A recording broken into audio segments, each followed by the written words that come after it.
Everyone, and thanks for coming. Tonight is the Board of Trustees regular meeting, October 6, 2015 at 5 o'clock. Calling the roll, Mr. Genowine is absent. Mr. Crandall? Here. Mr. Mahoney? Here. If you'd all stand for the Pledge of Allegiance, please. I pledge allegiance to the flag of the United States of America and to the republic for which it stands, one nation, under God, indivisible, with liberty and justice for all. I should make mention Mr. Simcoe is not here with us as well. Okay. Thanks, Susan. Do we have any additions or deletions to the agenda this evening? I have none. Excuse me. I got ahead of myself. How about approval of the minutes from last month?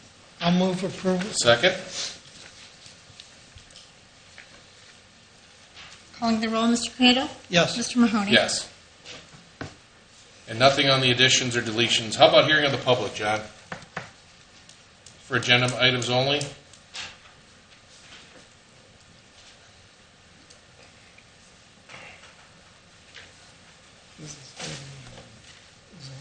Okay, this is all for the zoning? Okay. Okay. Okay. Okay, thank you. Why don't I do this? Do you think this is all for, we've got a nice list, and thanks everybody for coming, for Centennial Road. Why don't we put this in our zoning department, Daryl, with the public hearing, and we'll let them speak. So, Daryl, if you could, please.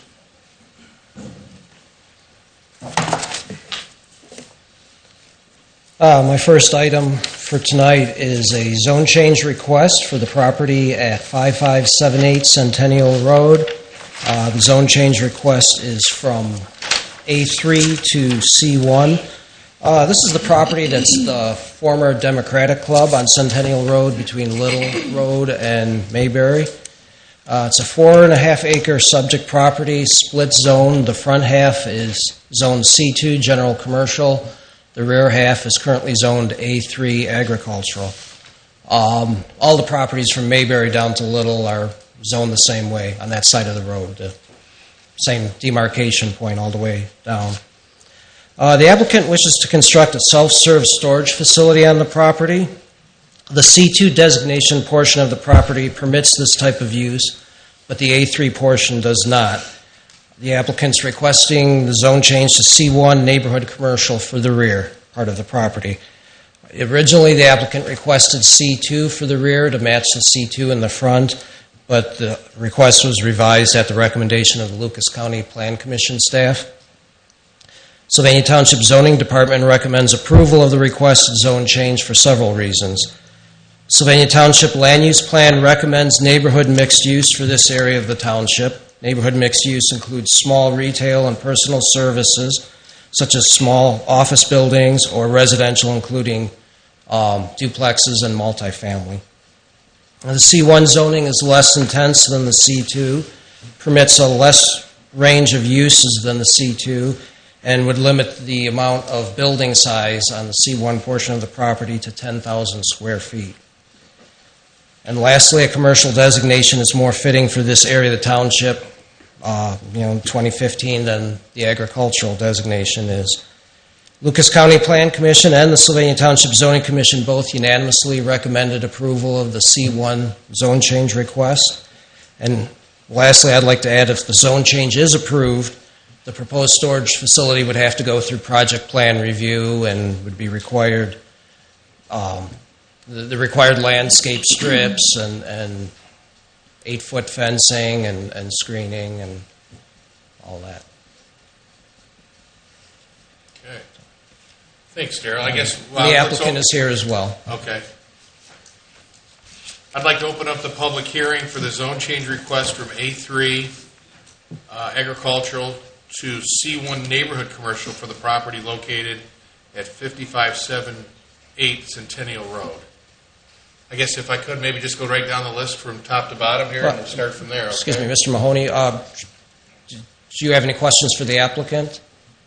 I'm thinking he might be presenting this in the public hearing side of it. Or is that what you'll be doing, sir? Okay. Okay. Yeah, I think George is on the first. He's on the first list. Okay. Here, I didn't so, realize yeah. he was first on the list. That's okay.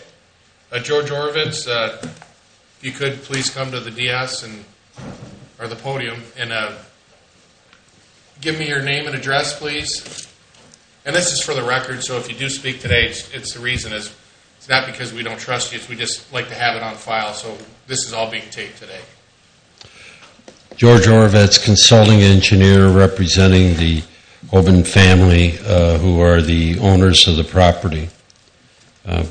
As Darrell has indicated to you, both the Toledo-Lucas County Planning Commission and the Sylvania Township Zoning Commission, as well as your zoning administrator, have recommended the approval of the request for a zoning change from A3 to C1. The significant indication besides that is the fact that this particular request is consistent with your land use plan. It is also consistent with the neighborhood commercial zoning in the surrounding area. And it is precedents of this particular nature changing the zoning from A3 to C1 are already existing in this particular location. What the owner desires to do, or both of them, both the husband and wife, desire to build a self-storage unit on this particular site. And possibly we are negotiating with the telecommunications tower to relocate the tower rather than directly behind the former Democratic Club building, more in the southeastern portion of the property. Under the C1 zoning, they would only be limited to one building in that back portion. It has to be no greater than 10,000 square feet. Currently, what they're looking at is about an 8,400 square foot building in that portion, and then, of course, several buildings in the front of the property. In addition to that, their setback from the right-of-way line of Centennial Road to the service drive to service this complex would in fact be 100 feet. Within that area, we will have our detention pond, which is required for any stormwater drainage, as well as extensive landscaping in that area to screen the project from Centennial Road, as well as around the A3 area. We are also required to provide a 30-foot setback of landscaping from the property line around the periphery of the property itself. They intend on building both climate control as well as non-climate control units on this site if approved.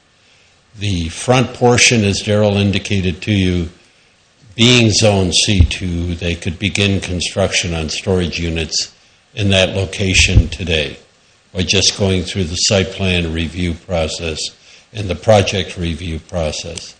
But their intention is, as I said, to attempt to relocate that communications tower and provide one additional building in the back portion of the property.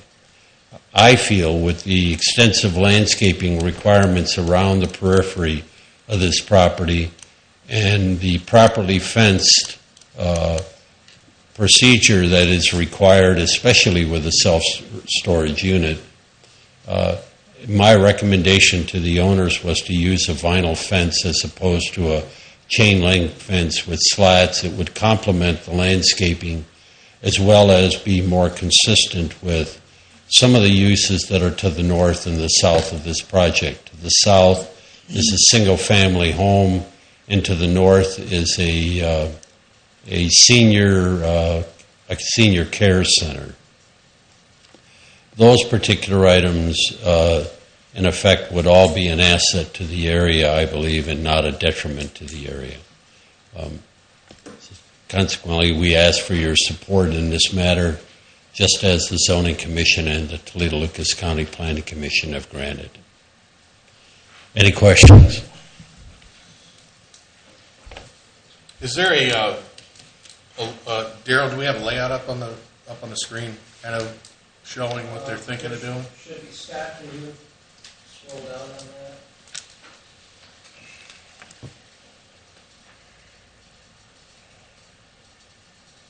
So the C2 is, you guys can put storage units here now. That's correct. And so you're basically asking to move the microwave tower and put one building in the back. As you can see, one building in the back Right, portion. okay, back there, right here? Yeah, Okay, correct. so you're going to move the tower somewhere here. right. Okay. The tower requires a considerable amount of space because at the time the tower was put up, the regulations were not as strict as they are today. You have to have what they call a safe fall area, so you need a substantial area to, in effect, protect that in the event of an accident and the tower were to fall, it would be confined in an area where there is no buildings.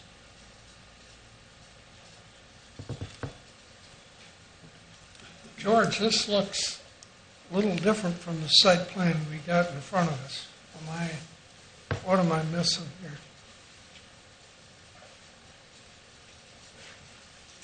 The change that would have to be made to this site plan, Which one are we? Is this your latest site plan, or is the one? no, there is another one, and Is that the one we have? I'm not sure. The Take a changes, The buildings are going east and west. See, this has got a pond up here. right This one's got the pond down there. down on the bottom. Yeah, this one has got these buildings. That one's got them oriented. Yeah, see, they would have affected the cell tower. No, the cell towers. Cell towers. Whoops, right there. See it? Yeah. Yeah. But this one's got That's the most recent one, and there's been which one? This one? this one that's on the screen, but there's also been a change since then. We didn't realize, or I didn't when I did the site plan initially, that it requires, when you're adjacent to a residential zoning district, it requires a 30-foot setback not only for the building but the service drive as well.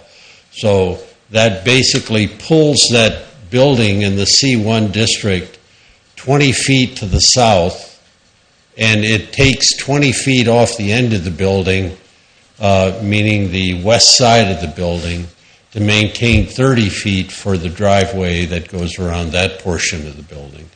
So there is less impact by building within the C1 district because of the setbacks that are required in a C1 district.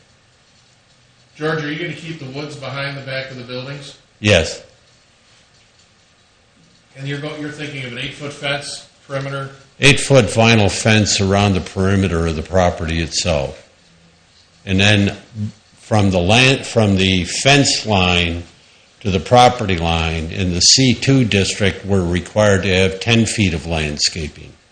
Where it would be the C1 district, we're required to have 30 feet of landscaping and more extensive landscaping than in the C2.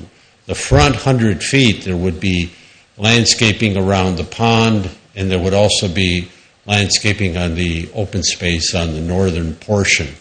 We moved the pond to the south side of the drive, entry drive, because there is a storm catch basin outlet in that area. And the pond is bigger than you would normally have for a development this size, but because of the rock situation, we can't get very much depth in the pond, so we have to make it relatively shallow and much larger. Okay. The only other point I would like to make is a project of this nature has a very, very low impact on the area because the normal process is anywhere from 4 to 5 people come to the complex during the course of a day to either retrieve or put items within one of the storage units itself. And by having a mix of both climate control and non-climate control units, it basically also permits less traffic coming into the site itself. Darrell, has the site plan been reviewed by the county yet? No.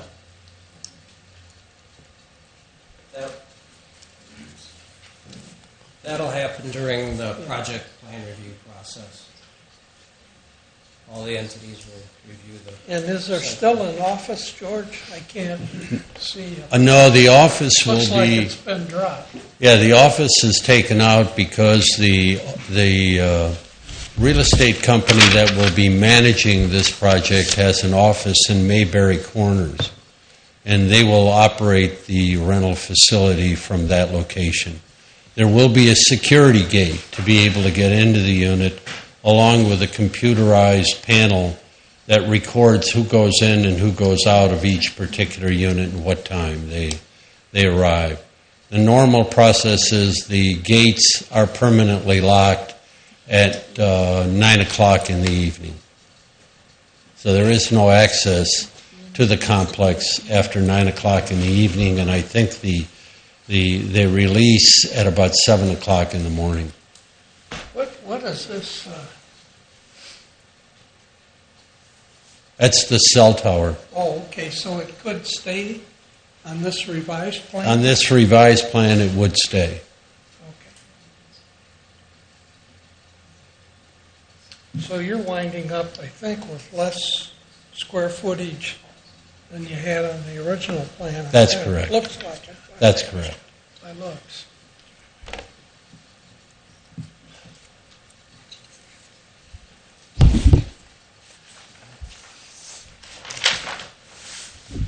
All right, George, thank you. Thanks. We'll work down our list here if we could. So, Mrs. Seaman, Virginia Seaman, are you here? Come on up.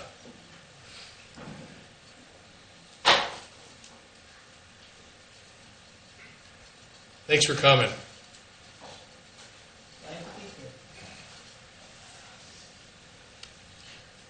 Virginia Seaman, 8213 Sunset Lane.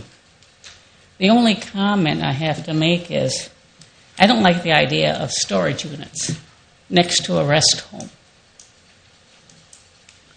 I think there's enough storage units on Centennial Road as it is. There's quite a few in that section. Just go down a little ways. Past Sylvania, and there's storage units.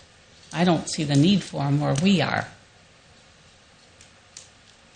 Well, I appreciate your comment. Thank you. That's the only thing I have to say. Okay, thank you, Mrs. Seaman. Forgive me if I don't pronounce this right. Patty Leland? Cleland, sorry. Blinn? I'm on a king, if you don't mind, I'll speak from here. That, you know what, that'd be great. Make yourself comfortable. Just, if you could, loud enough so we can hear it on the, yeah. I can be loud. Okay. I have a question. Is it C1 in the front and A3 in the back? Excuse me, Mrs. Blinn, could you just, for the tape, just your address, please? Oh, I'm sorry. No, that's okay. 219 Sunset Lane. Okay, thank you. Please, your I question. have a question. You said that the front part was already categorized as the ability to have storage units here. Correct. Does that mean if the back isn't approved, that they're going to be right in the front? Correct. Could be. They could do what they want. I mean, I don't want to speak on behalf of the owner, but there's a lot of other things they could put at that facility, at being a C2 zone. Yeah, there's all kinds of businesses that could be put there. In this particular case, they're looking at storage units. I agree with Virginia that it's kind of atrocious to think that an end-of-life building next door is going to be compromised by storage units next door, whether it's the front or the back. What would you like to see there? Something calm, something that people can sit out on their side porch of the nursing home and enjoy. It probably, yeah. There's a lot of things that could go in C2, though. You know, that's all. That's what he's trying to say is. They didn't think of this ahead of time when they put it in C2. Daryl, is that whole street C2 on Centennial? Centennial from Mayberry down to Little Little Road Road is is the C2 on the front half of the properties, and A3 on the rear half. And how did it get to C2? Just the history of the property, Daryl. Do you know how that all came C2? Yeah, it's been that way a long time. I don't know Long before. Okay. how it came about that way. But and both sides of Centennial near the front are C2. I believe on the west side It might be a little bit deeper on the C2, and then behind that is A3. What are some examples of C2 businesses that could go there? Just about any kind of retail, restaurants, including fast food with drive-through, office buildings, car dealerships, just about any kind of commercial enterprise you can think of can go into a C2. Okay. Think Central Avenue. That's pretty much all C2 on both sides. And Monroe, the part that's in Sylvania Township, that's C2. So that's our largest commercial designation. Well, my concern is I moved here 2 years ago to New York and came to Mayberry and really enjoyed the place, so I bought a bulk. And now I'm being told that this is all commercial up in front. I probably should have looked deeper into this and how it was zoned, but that's something you don't think of when you come out and buy a house and think that everything is going to be fine. But I think this is really good for us to have somebody C2 next to a restaurant. These people that are in there, this is probably their end of life. And I think it's a shame that this is all commercial. I can't agree with you more, but it is C2. I mean, I hear you. It's C2. And where was the forethought in this zoning? I don't understand.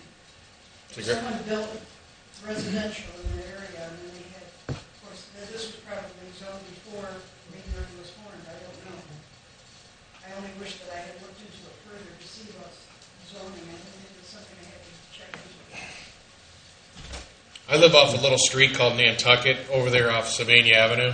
And when I bought that house, I didn't think Hobby Lobby would be there, and I didn't think Bar 145 and all these businesses would be going. I hear you. I'm not disagreeing with you one bit.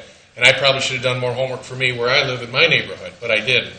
And in this particular case, is very similar. This zoning is something's going to go here, and you try to look out you try to think of what's best for being non-obtrusive. But I hear you. It's a zoning. If I could unwind it, I would certainly try to do it. So, It's a done deal. well, the zoning is not tonight's vote, but the zoning is yes, up and down that whole street. That's sad. Thank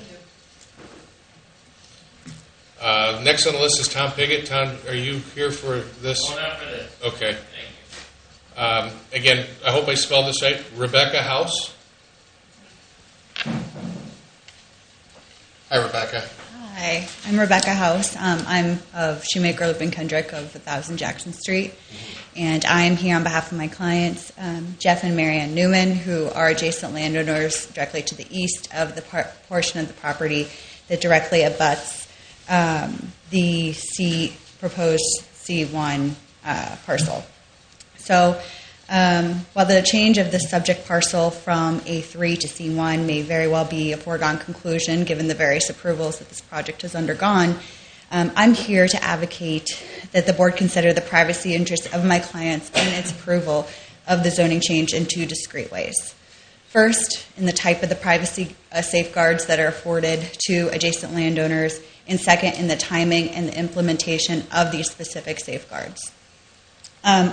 I'd like to start by pointing out that unlike some of the other adjacent landowners, my clients invested and moved into their parcel of property when this parcel was all A3. It was agricultural. Their expectation was that this would be the continued use of the subject parcel of the land, that they would have continued peace, continued privacy, and that's one of the reasons why the Newmans moved into this home. They fully anticipate to remain in their home for the rest of their lives. They love the area.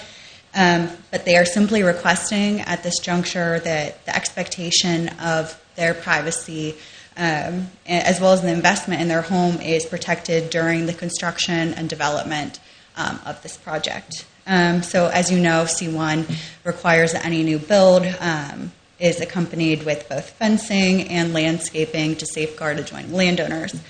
As the Newman's home directly abuts the parcel in question, they respectfully request that the privacy fencing be used rather than chain link. Additionally, we would like this board to consider a taller than average regulation fence in this instance. We all know instances where larger or taller barriers have been granted and built. to protect neighboring parcels and their owners. Take the Panera on Central, for example. I think that this is a very reasonable request for the frank reason that all of this time the Newmans their land has been adjoining agricultural use. Now a commercial business is coming in. They want the continued privacy to ensure that the customers of this commercial business will not be able to see into their property, nonetheless be able to see right into the back of their home. Additionally, and quite frankly, my clients would rather see nice trees and a fence rather than customers coming and going from 7 a.m. to 9 p.m. at night. Finally, we would request that additional precautions be taken during construction and development of this project, as we all know of the noxious hazards that can accompany construction development. And we would request additional precautions like screening, so there is not a further infringement on my client's use and privacy in their property. So now that I've outlined some of the specific safeguards that we would be requesting should this project approval be granted, I wanted to turn to the timing of implementation of these safeguards. I think we all know that too often construction and development occurs from the inside out. And what I mean by this is that the structure is built prior to the implementation of the safeguards that our zoning regulations afford adjoining landowners, thus exposing them to disruption and displeasure of construction. So, if the safeguards are ever ultimately built, they're an afterthought. And it's leaving people like my clients in the position of coming and seeking administrative redress after the fact. Really, they should not be left with this burden when a developer refuses compliance with the regulations designed to protect against these very noxious reasons why we have these safeguards. And they shouldn't be left with the burden of seeking redress to abate a nuisance during construction when the safeguards mandated by the regulation could prevent against this very problem. Therefore, we are respectfully requesting that both the privacy fencing and the trees be installed before or contemporaneously with the development.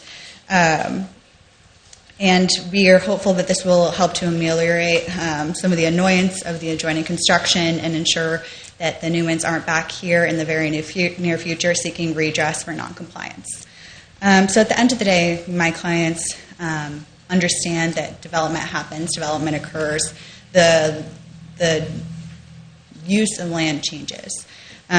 However, today we are simply here to ask you to protect their investment and their expectation of privacy in the land that they invested in so many years ago. We feel that the safeguards that I outlined today and the timing of implementation are reasonable requests and can help advance this desired respect and protection that my clients desire. So on behalf of the Newmans, I ask that this board consider my requests that I've made today, and unless you have any questions, that's all I have. Does your client access the property from Little Road? From Little? That I'm not sure. I'm not sure. Do you know, Derek? The property? Scott, if you can scroll up. That was when I was asking about those trees. Aerial.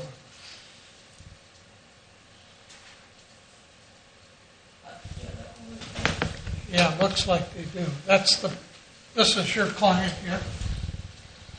Yes, that's correct. So there is no construction in that corner unless the tower would move. Correct, George? That's correct. Yeah, there's no building construction on that corner unless the tower would move.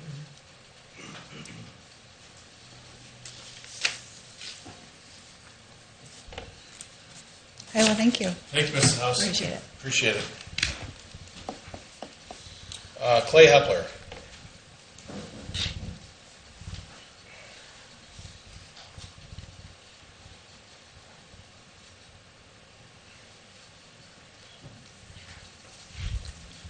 Clay Hepler, 8135 Sunset Lane. I'm also the president of Centennial Crossings Homeowners Association. I represent 45-plus homeowners in Centennial Crossings. I've had numerous homeowners contact me regarding this project on Centennial. I did have some questions, and I don't know if it's proper etiquette to ask some of these questions at this hearing, but the first question would be, who is the management company that's going to oversee this once it's built?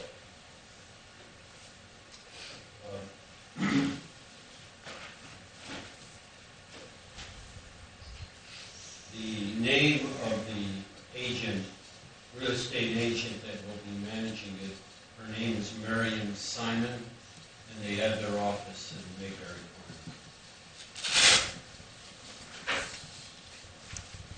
So that would be the same real estate company. That would be the real estate company there in Mayberry that actually sold that property to themselves, I guess.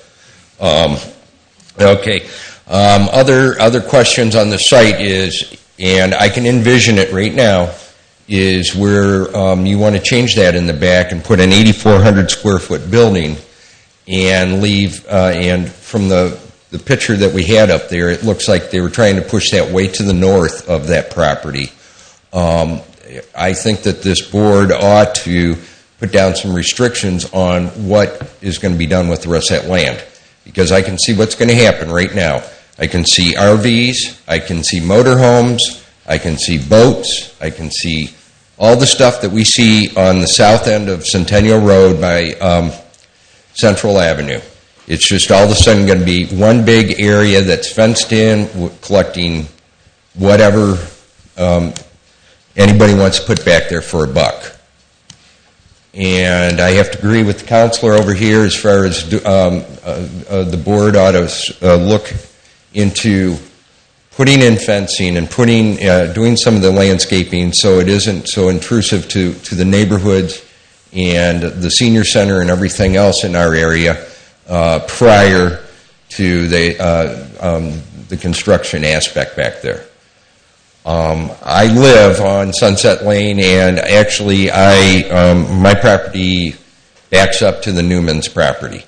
And I think that this board also ought to talk to the county engineers about drainage, because we do have some drainage problems back there and can be quite serious. I would also like to ask that there be consideration on this property is asphalt instead of gravel. Gravel brings dust. Gravel brings extra noise when things are being moved in and out and people are being pulled in and out with vehicles.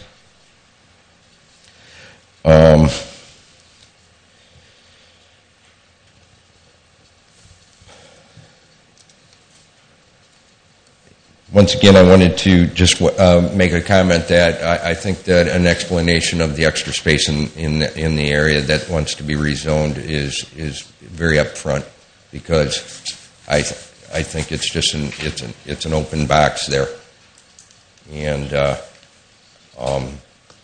if you want that, somebody wants that much land back there and wants to cram an 8,400 square foot building on the north side of it, there's another agenda, in my opinion. That's all I have to say. Thank you. Thank you. George, you have some questions? Oh, go ahead. If I can just cut in here for a moment. As far as the gravel versus asphalt, the requirement is that it be paved, either concrete or asphalt. Gravel would not be permitted in the site plan review process. I think it showed it on the site plan, doesn't it, George? It shows being paved, sir. Okay. And regarding the landscape strip, the requirement is 30 feet. If the applicant wants to go more than that, they're more than welcome to, but neither this board nor the zoning department can require that they go more than the 30-foot required landscape strip. And as far as the 8-foot fencing that was asked a few minutes ago, again, that's the required height. It's the only height allowed for the commercial abutting residential is 8 feet. To go any higher, the applicant would have to seek a variance from the Board of Zoning Appeals and have a pretty good reason for why they wanted to go more than 8 feet for the board to approve it.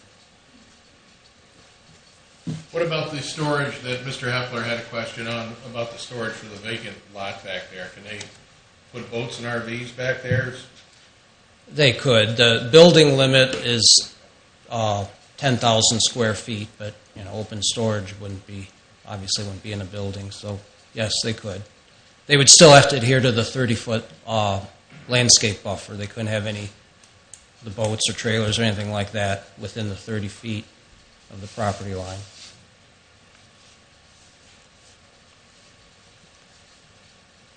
Can you go back to the site plan, the latest site plan?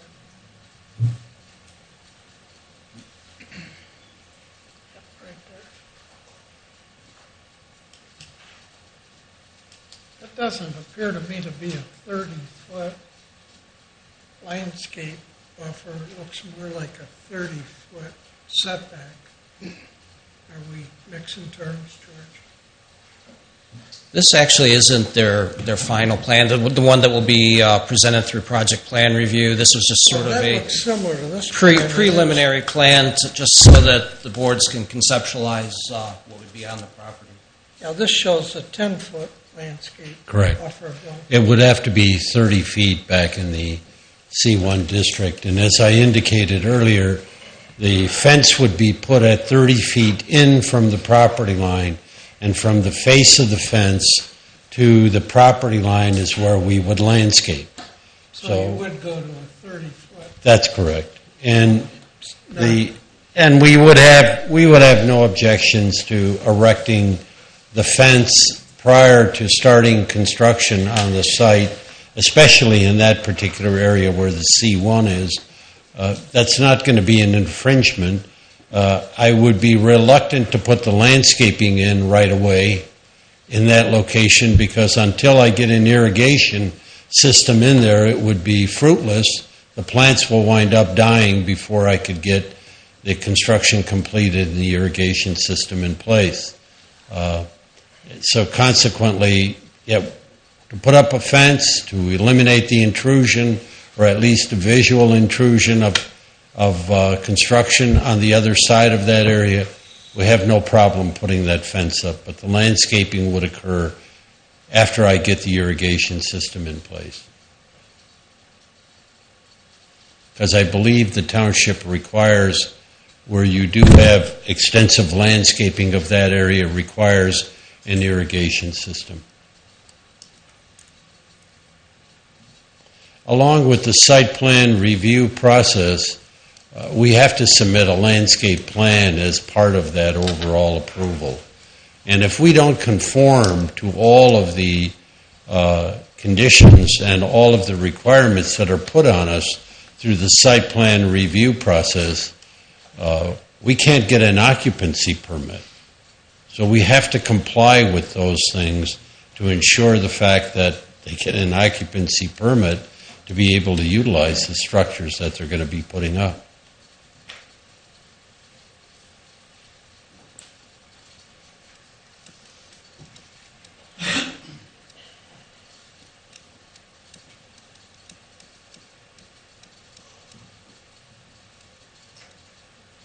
Discussion?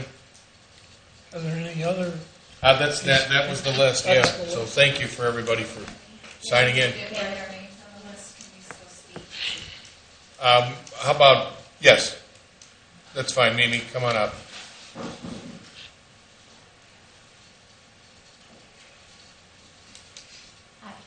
My name is Aphrodite Mimi Georgikopoulos, and I own the north side of the Centennial, or the assisted living facility.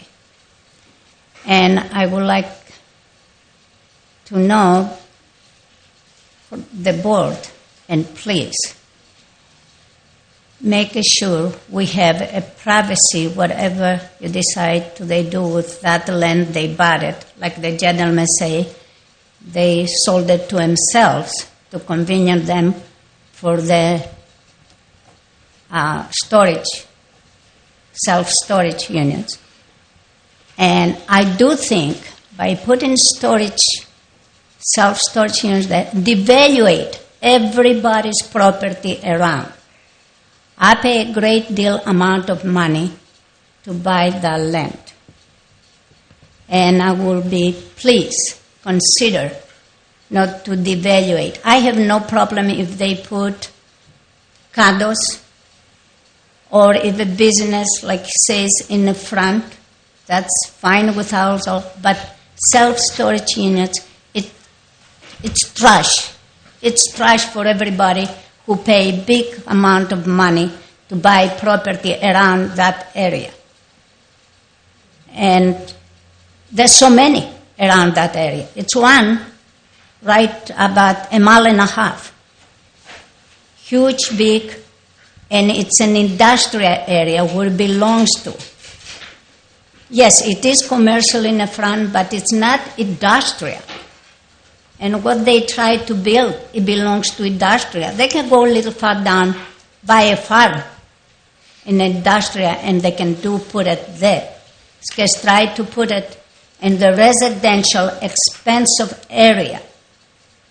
There's so many people are here tonight and they speak, and they say, we don't like that to be there. And I do hope you take that to consideration. Thank you very much. Thank you, Mimi. How I might say this, Mimi, without you becoming too offended, I mean, there's people who think there's too many McDonald's.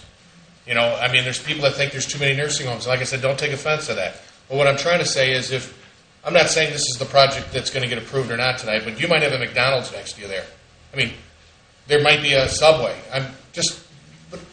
Sometimes I don't want to say be careful what you wish for, but it's a C2 zoning, and they're going to put that there no matter what. The main issue, the thing that I struggle with the most, Mimi, is they're going to put that in there. I can't do anything about it. That's going.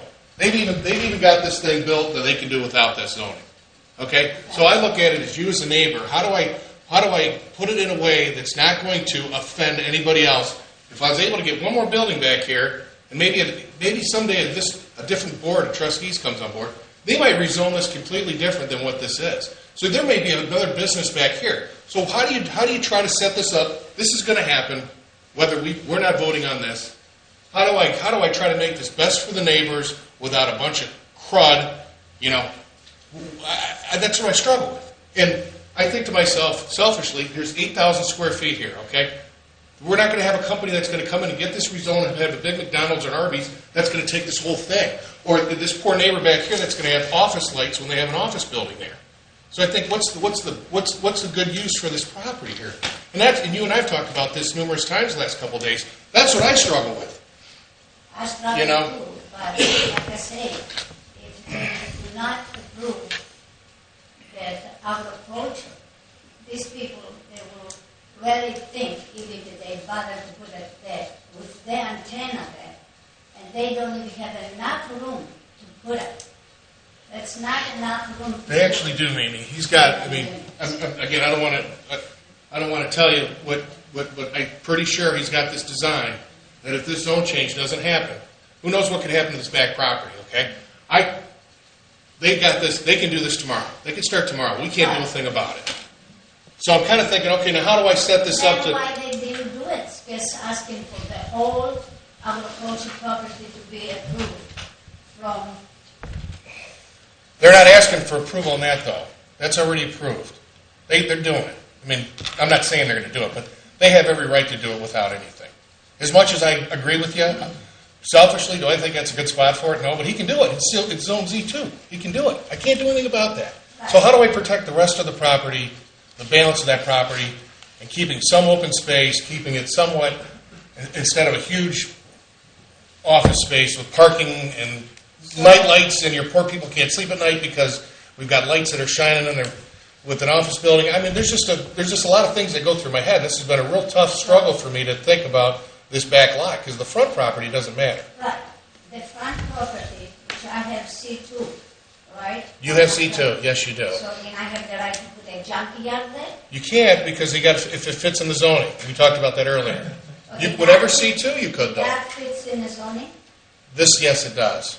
Yeah, The self-storage unit. it does. That's kind of why I'm in a bad spot on this one, because there's, they can do it. No? I guess we, all of us, we can. I feel for everybody here, and It's possible, if it's already improved, if it's already, you want it to happen, nothing we can do about it, but we do ask for privacy, very high fence, and not a fence where they can see through. We want a fence to be covered, especially for my elderly facility. I agree with you 100%, Mimi. I'm going to take one more question here because you're not on the list. So we've got, okay, let's make this one the last one, and thank you for coming. I'd rather have you up front just so we can hear it on the record.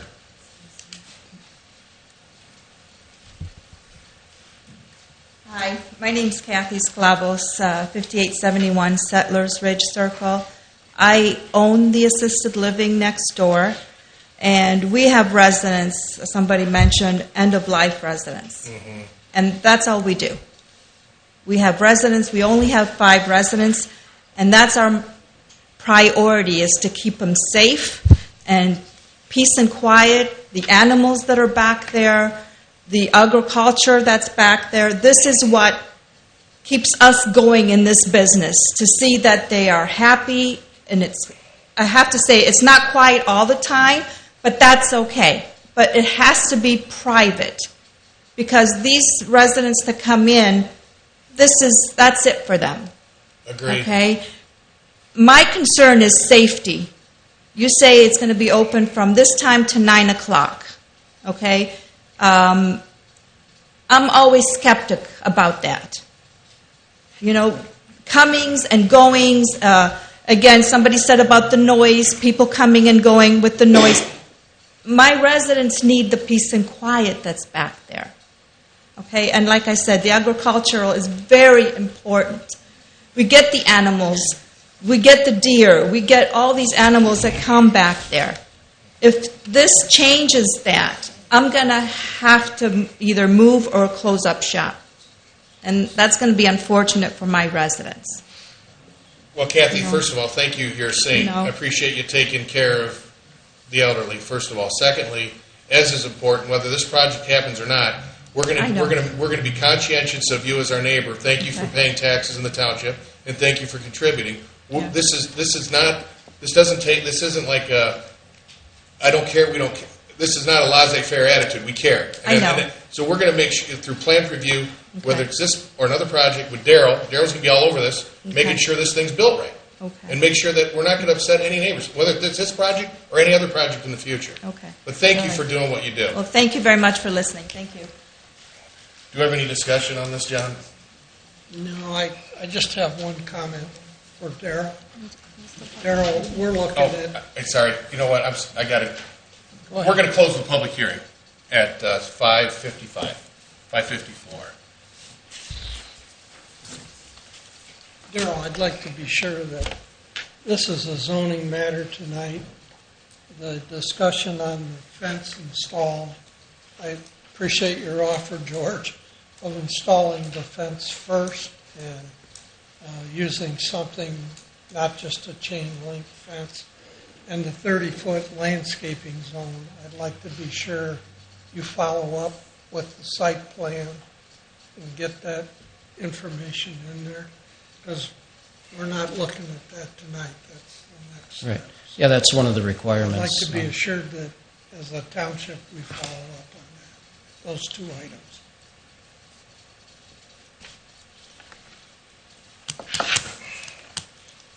Again, You ready to move on to resolution? To the resolution? Yeah, that's fine. I'll move the resolution 15-115 to approve the zone change from A3 to C1. Second. Calling the roll, Mr. Crandall? Yes. Mr. Mahoney? Yes.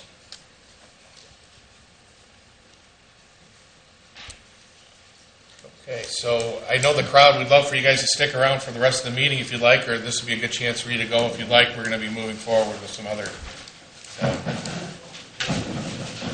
Thank you for coming. Thank you for all coming. It was a tough decision, y'all. Thank you, though.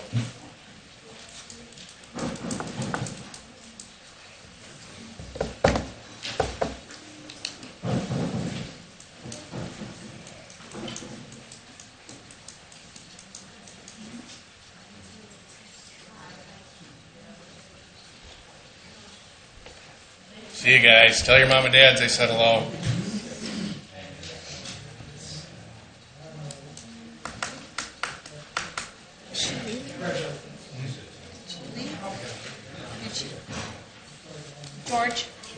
George, did she just leave? Did your applicant just leave? Okay, because I was thinking she left her things there. Okay, moving on. Daryl. Way to clear out the room, Mr. Mahoney.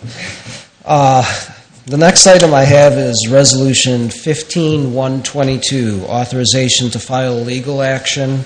And my apologies, I don't have the address, although it's on the resolution there. I also don't have my eyes with me. Thank you. 4965 Alexis and 5724 Plantation Drive. Before we offer that resolution, I know Tom was on the list to sign. Is there anything you'd like to add, Tom? If you could, up to the podium. Yeah.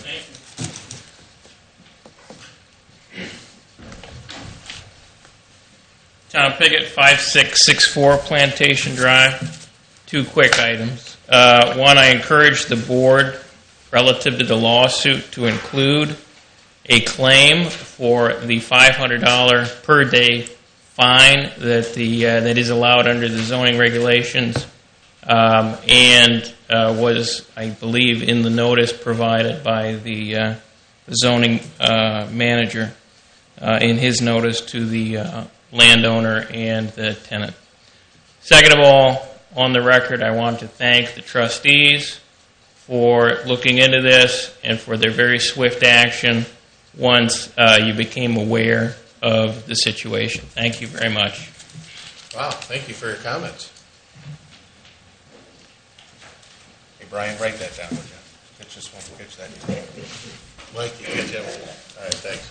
I'll move Resolution 15-122, authorization to file legal action at the corner of Alexis and Plantation. Second? Calling the roll, Mr. Crandall? Yes. Mr. Mahoney? Yes. Thank you. That's all I have. All right. Thanks, Daryl, for all your hard work on getting all this together. Rob? Good evening. On a lighter note, I'd like to give you an update from the Attorney General's office, who filed the salt litigation. We brought that up a couple months ago. Our settlement was awarded. We did receive a check for $5,279.76. This is for salt overcharges from 2007, 2008. So we did receive that. The monthly report for September. The CPR AED training was conducted by the whole department, Service and Road. All the participants, minus one employee who was on vacation, were able to pass. I'd like to thank the fire department and Chief Ram and Lieutenant Kahn, who put on an excellent program for us, and it was very successful. We did complete our fall brush pickup with seemed to be no incidences and went very well, along with our annual household pickup. We are continuing our traffic sign improvement program and moving towards a completion date, hopefully by the end of this year. Some ongoing projects are the traffic sign upgrade. Like I said, we're probably about 80% complete, and once complete, we'll notify Lucas County Engineers Department, and then we will be eligible for an additional grant for the sign improvement once we do complete this initial batch. In the service department, we continue our routine fleet maintenance services. Those are oil changes and just annual services. Some testing was completed from Paul, Elvie, and Alan Hassan France for their ASE certifications. Those two also did participate in the Ohio Association of Emergency Vehicle Technicians. It's a 5-day symposium. I was able to visit them down there. It was a very impressive setup that they have for training for the emergency vehicles. The goal for that is to maintain education and in the technician level for those vehicles, and for those technicians to eventually pass their testing procedures that the EVT program, the national EVT, sets forward. Currently, Al has his master fire apparatus technician, which is a very big feather in his cap, and we're working towards Paul to achieve the level 1. So there's a level 1, 2, and 3, and then a master. We're achieving some education in that regards, but we still would like to see one other technician achieve the level 1. And then, as you can see, some of the other miscellaneous repairs that were conducted throughout the month. Go to page 2. Some of the bigger projects that we did start during the summer months have been concluding. The Meyer Drive, if you've noticed, in Port Sylvania are complete. Those were a great addition to that commercial area. And Pacesetter Boulevard as well. They should finish the striping on it this week, and we've had lots of compliments on that as well. The 2015 resurfacing project, that would be a local share resurfacing. We did complete, and all those roads now are just tidying up some of the additional cleanup areas in there, and then they should be out of most of those areas. The 2015 curb repair project, we were under budget in, and we were able to do some additional repairs on Haroon, Coldstream, Gulf Creek, and DeVilbiss Court to set us up for the 2016 resurfacing projects. So we did some additional repairs that weren't projected. Some additional items of importance, the ADA upgrades in the Cobblestone and the Woodstream West development were complete as well, along with some drainage projects, the Villa Urdo and the Northbrook project. We are still in the process of the Burnaby drainage project. That's a large project off of Brent Road, the dead ends, Inland Honora, and Jolly. That's all I have for the monthly report. You have any questions? Hey, Scott, scroll up just a little bit here. I got to ask Rob a question. Right here. Okay. Scott will attest to this. Whenever you're under budget as an accountant or anything like that, red is not a good number. So let's change this to black or green. Put a green in there? All right. Okay. Red scares me, so let's get rid of that. All right. Now, great job. we can do that. All right. Appreciate it, Rod. Great job. The only other item I have is a resolution 15-116. This is to accept roadways into the township maintenance system. These are a small addition to the Northbrook. I'm sorry, the Sand Hill Court and Towpath Lane. That is across the street here in the development. I'll offer resolution 15-116, accepting roads in the township maintenance system. Second. Calling the roll, Mr. Crandall? Yes. Mr. Mahoney? Yes. Just a question, Rob. Are those ADA ramps, is that, you doing that with your forces, or was that part of it? Some of them we do on force account, and some of them our crews do. Those are mandated when we go into an area. Yes, I'm Okay. aware of why you're there. Yep. I'm just wondering if that's our work or... Some of the projects were our work. Some of the projects off the Bear Creek area and the Settlers Ridge area, our crews did complete. And then some of the other projects, the larger projects that we could not stay under the evaluation. So it's a combination on those. Thank you. Yes, sir. Trustees, I think one of the persons that signed in has to do with the road service department, so I think if we sure. bring that person now, and then Rob's here for you to talk. Mrs. Cook? My name is Linda Cook. I live at 5646 Roan Road, which is actually in the city of Sylvania. However, at the end of Roan Road, the second block that goes north, is all township property. And I did bring a little something for you to look at. I believe I've talked to Mr. Crandall. But if you look at it this way, this would be the north side. Thank you. That goes towards the Michigan state line. I've talked to the gentleman at the road department several times, and I've called Mr. Crandall because at the end of the road, we own these lots. And the ditches don't flow. At the corner of Rudyard and Ashley, a house was built many years ago. There's no longer ditches on the side or in front of his house. I don't know if, drains were put in or not. I don't think so.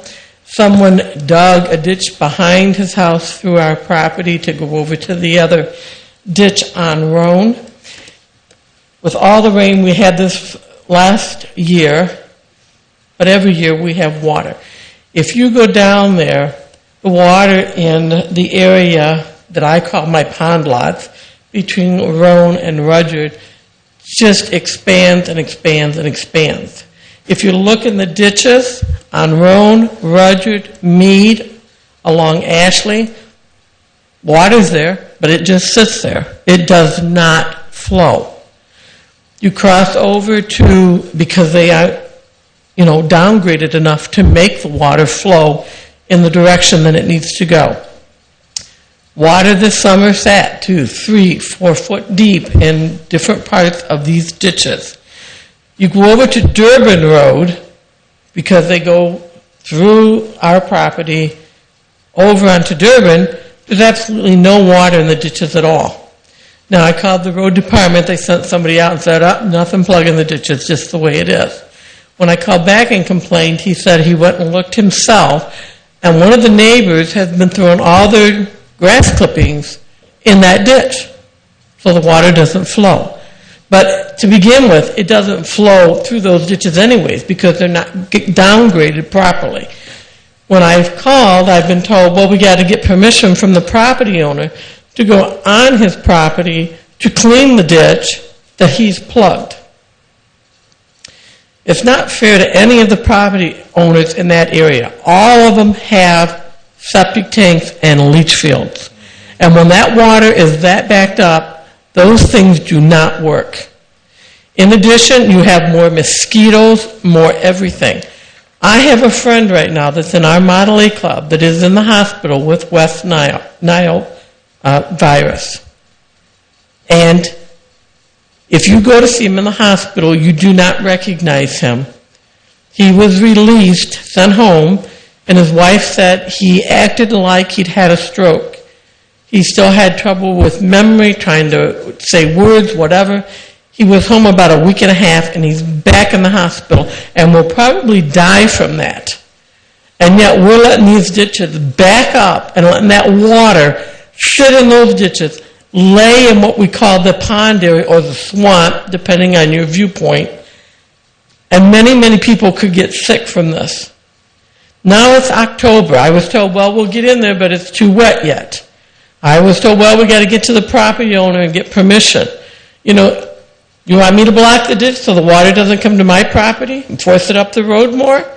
Because if it's okay for him to block the ditch, I guess it's okay for me to do that. It's not what I want. But I also don't want all that water sitting on my property, sitting in those ditches. We've been trying to mow down there and clean up because about 2.5, maybe 3 years ago, a gentleman was walking around at night around Ashley onto Mead Road and was hit by a car because there's no lights there. He was walking his dog, very little traffic. He's in the street. By the time the car saw him and tried to stop, they hit him, and the guy was hurt very badly. So we've been going down and trying to mow this area, etc.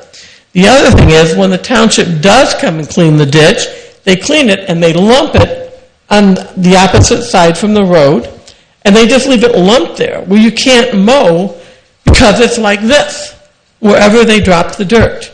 If they come in and clean and change a drain pipe, they leave the drain pipe behind. And before we started to mow, I would get a call from your zoning department every year because we'd have 47 to 50, 60 tires there. Because since nobody was using that land and we weren't mowing it, etc., people would throw their tires in there and they'd call me and say, you clean it up. And I'm like, you prove I've used 70 tires. They're all in the right of way. You clean it up. So, Mrs. Cook, I'm sorry about the West Nile. That's a terrible story, by the way. So, excluding the tires and the lights, we probably need to talk about the ditches, though, right? Yes, they need to be I just try to cleaned stay and focused on the ditch thing here. So, Rob, is there anything you might want to add to this conversation, or John? I've got a question. Do you own the yellow lots here? yes. All yes. of these yellow lots? Yes, they do. Okay. Good for you. And you're doing some filling in there. I've been there and looked at it. We've had the city put some leaves in, and we put in some wood chips and I call things. it mosh, but it looked like chippings, wood chippings.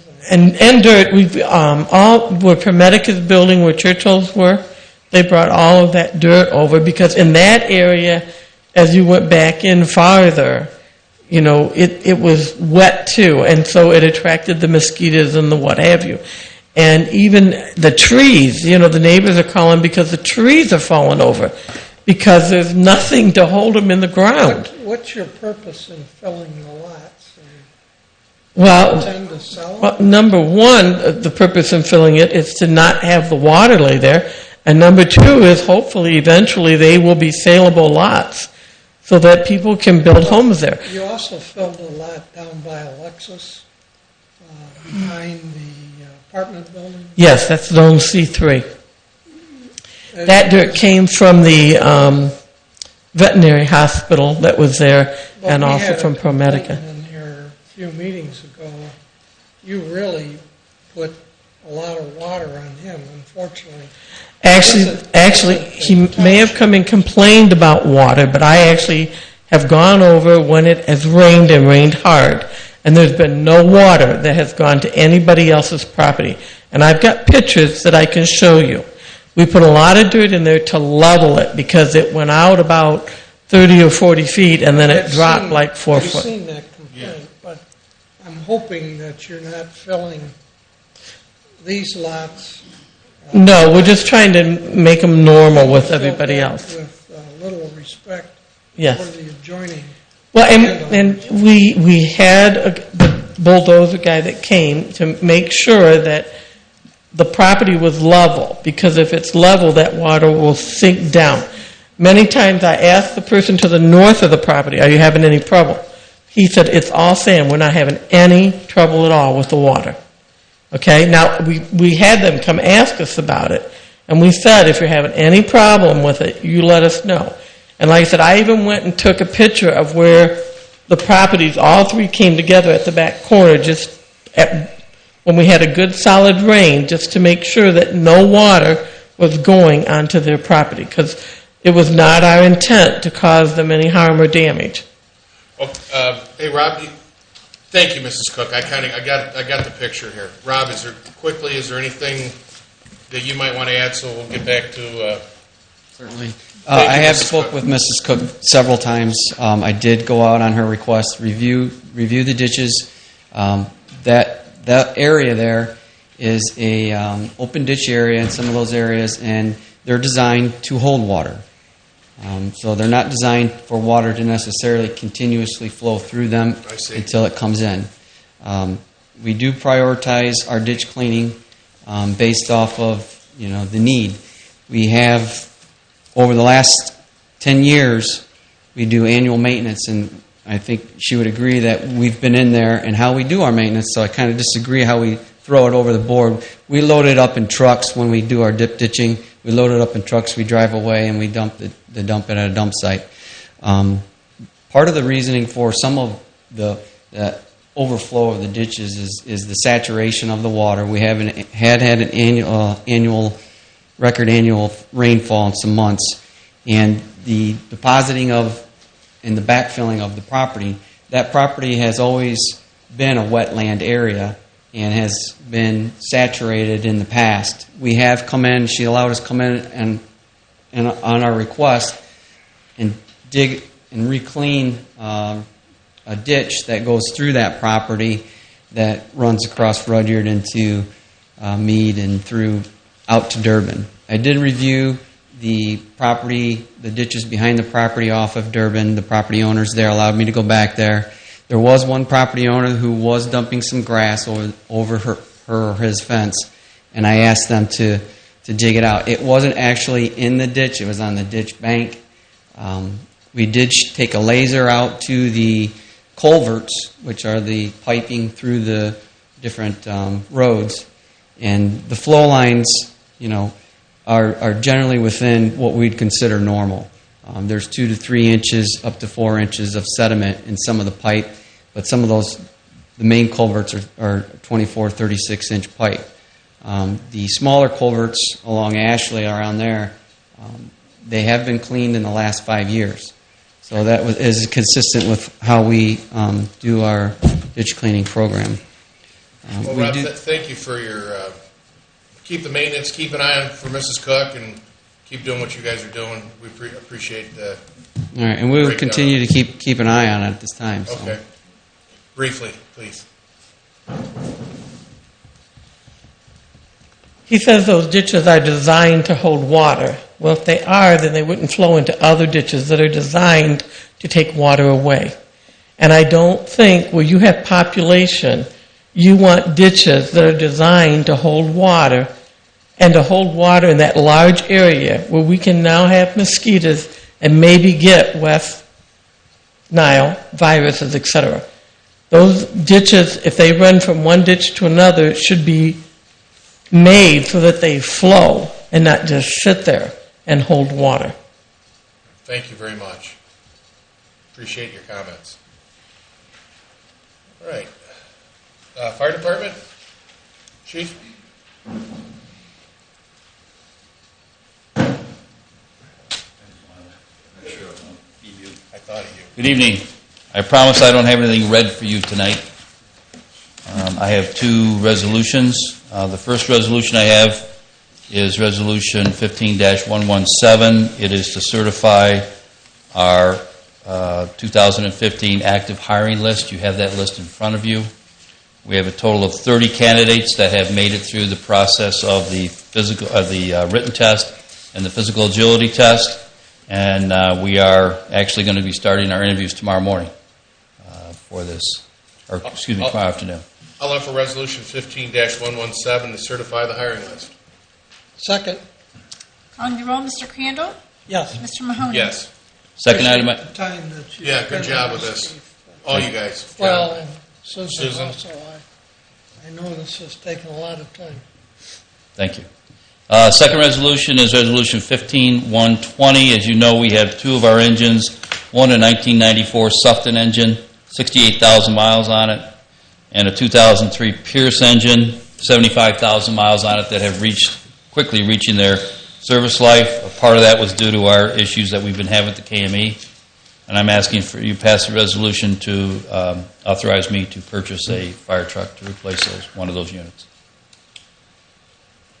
I'll offer Resolution 15-120, authorized to purchase fire engine. Second. Calling the roll, Mr. Crandall? Yes. Mr. Mahoney? Yes. Budget-wise, Chief, can you just give us a rough number? I'm hoping to stay within the $500,000 range. Thank you. It's going to be close, but we've been doing our homework. We've met with 2 vendors. We have another vendor. We met with 1 vendor. We have a second vendor we're meeting with this week, and that's the price I told the committee we have to stay at. Okay. One last thing is our safety fair. Our 4th annual safety fair is this weekend, October 10th, from 12 to 2 p.m. The public's invited if you want to come out and see all the great things that we're doing. We're adding a lot of venues this year, and we do have 11 to 12 o'clock is for special needs families only. This gives the children that need a little extra time and to spend with the firefighters, so we can show them about fire gear and a little bit about safety. So you're all welcome to that. Location is number 4 Fire Station, 8210 Sylvania Avenue. Nice touch, Chief. Thank you. Thanks, Chief. I wish I could be there this year, but I can't. I will show you pictures. thanks. I'll save you a slice of pizza. Subs and pizza. I got hooked on Firehouse subs as a result of that. I'll tell you what, you're good. Good stuff. All right, Chief, or where are we at? Police Chief, do you have Department? anything for, I have no. do you have anything for the chief? Nope. Okay, next up is the administrator. I have a public hearing for the street lighting petition for Kings Acres. At this time, I'd like to open the hearing if there's anybody who'd like to speak for or against it. Hearing none, I'd like to close the hearing. And then next thing is I have a resolution 15-121, approve the street lighting petition. And this is, once again, is for Kings Acres. I'll approve the resolution 15-121. Second? Calling the roll, Mr. Crandall? Yes. Mr. Mahoney? Yes. And this item is the fiscal officer. I'll turn it over to Scott. First is resolution 15-118 to approve transfer of funds. We sold an abandoned vehicle through Gov Deals and want to transfer the money to the police department. All up for resolution 15-118, transfer of funds. Second. Calling the roll, Mr. Crandall? Yes. Mr. Mahoney? Yes. Second resolution is 15-119. We're just getting to that point in the year where some of the line items are running out of money, but we were able to cover them out of other line items in addition to the appropriations. All out for resolution 15-119, transfer appropriations. Second. Calling the roll, Mr. Crandall? Yes. Mr. Mahoney? Yes. Any open discussion? Nothing? No sign-in or?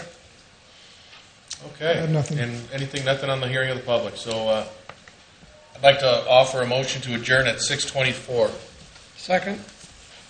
Calling the roll, Mr. Crandall? Yes. Mr. Mahoney? Yes.